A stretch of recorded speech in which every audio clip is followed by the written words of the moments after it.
Shri Krishna Paramatmane Namaha. Bhaktavijaya by Mahipati. The story of Jaydev, the pious merchant. There was a merchant there who was a God loving, pious man and exceedingly generous. Jayadeva, seeing that he was worthy of being initiated, made him his disciple. One should not be accepted as disciple who is unfaithful and miserly, who is always looking for faults in other, one who is desirous of the property of others. One should not be accepted as a disciple who is an evildoer and a great rascal, who hates his father and mother, and whose ways are filthy, who lives an immoral life. One should not be accepted as a disciple who is very loquacious and extremely garrulous, who does not enjoy singing the praises of God, and who preaches the doctrine of Brahma without any experience of it himself. One should not be accepted as a disciple who does not believe in the Vedas and Shastras, and who will not listen to the words of saints, who has no compassion on living beings. Such a one this merchant was not.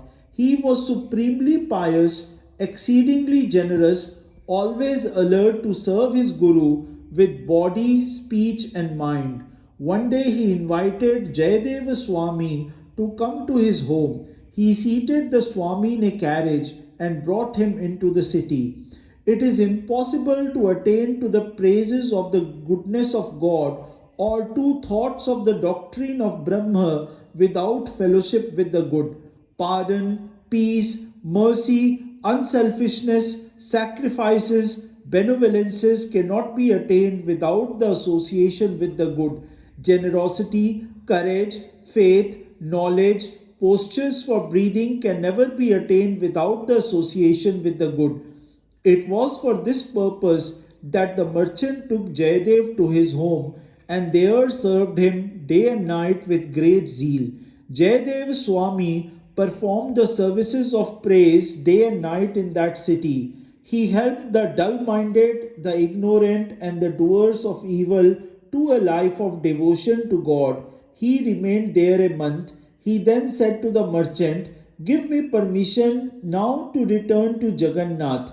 The merchant said to Jayadeva, "Place thy hands upon my head. Let thy favor be on me as thy servant forever." The merchant then seated him on a golden chair and worshipped him with great love. Meanwhile, he was thinking in his mind what he should give to his Guru as his religious gift. Jewels, silver, and gold are like earth to the Swami, so I will send some money to the Guru's wife.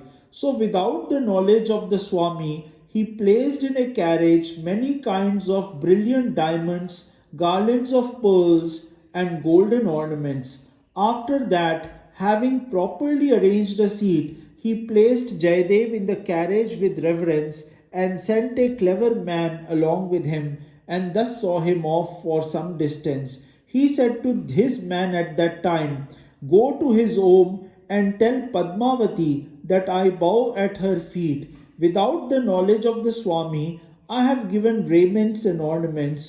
Offer them to the Guru's wife and quickly return." After accompanying Jaydev for some distance, the merchant returned to his own city.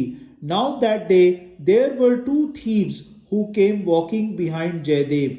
These thieves learned the news that Jaydev had gone from the city and that the merchant had made a secret gift. Therefore, the two thieves walked behind Jaydev. The merchant had given him a man to accompany Jaydev. He said to Jaydev, "It is very necessary that I return to my home. I have some urgent business there." Hearing this remark, Jaydev said to him, "Return to your home and carry your business to completion.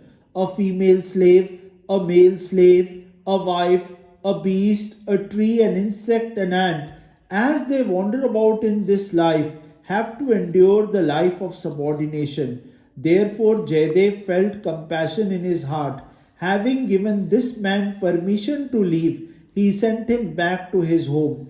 And so he went through the forest quite alone, driving the cart himself. Suddenly, the two thieves appeared, walking behind him. They waited for an opportunity, and coming near him, the thieves made him a namaskar.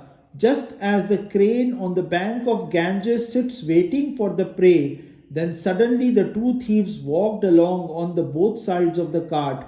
Jaydev now understood the purpose of these thieves. The wise man recognizes from afar the crooked, the deceivers, the evildoers, the crafty, the thief, an immoral man, an impious man, a reviler, and a bad man.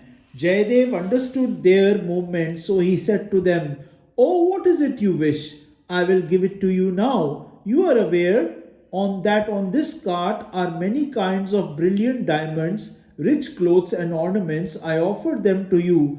Great evils are associated with money. For money, for money, men will kill others." So Jaydev left the cart and quickly walked forward. The thieves thought to themselves, "Jaydev has left his cart. He will inform the merchant and cause us to be punished. So let us kill him and take his cart." Thus saying, they rushed towards him. But a moment later, the two men thought to themselves that they ought not to kill him. So they cut off both his feet and hands and threw him into a pit. They then took the cart and at once returned to the city. In the meantime, Jaydev was thinking of God, remembering him with feelings of love. Thinking of this subject with true perception, he said to himself, "It is only the body that can be killed. The soul is not touched thereby. It is quite separate from happiness and pain. The body is the home of all diseases. The body is the root of lust and anger. The unhappy changes of the three gunas arise out of the body." Therefore, quickly Jaydev became unconscious of his body and thought of God who finds his pleasure on the ocean of milk. The devout king of Cronch. On a certain day, the king of Cronch came into the forest to hunt, and night fell while he was wandering there. Seeing a light in the pit, the king walked rapidly to see what it was. There he saw the worshipper of Vishnu in a posture of contemplation, supremely bright and refulgent, and repeating the names of God, Ram, Krishna, Govind. The king, seeing him in this position, he bowed prostrate before him. Looking at him closely, he saw that his hands and feet had been cut off. The king was frightened and said to Jaydev, "How is it that you are in this condition?" Jaydev replied to the king, "I was born this way without hands and feet. I am quite separate from all my bodily organs." The king thought to himself that this Bhakta of Vishnu seemed a very learned man, so he seated the Swami in a palanquin and took him back to the city. Seating him on a golden throne, he worshipped him lovingly.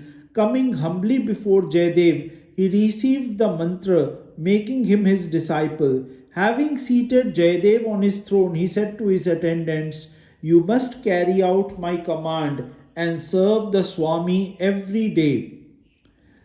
The attendant said, "O king, our star of fortune has arisen. We have seen a saint. We shall now listen to the praise services of God and to the stories of his deeds." So I will stop here today. The story of Jaydev Swami will continue tomorrow. Shri Krishna Arpanamastu. Shubham Bhavatu.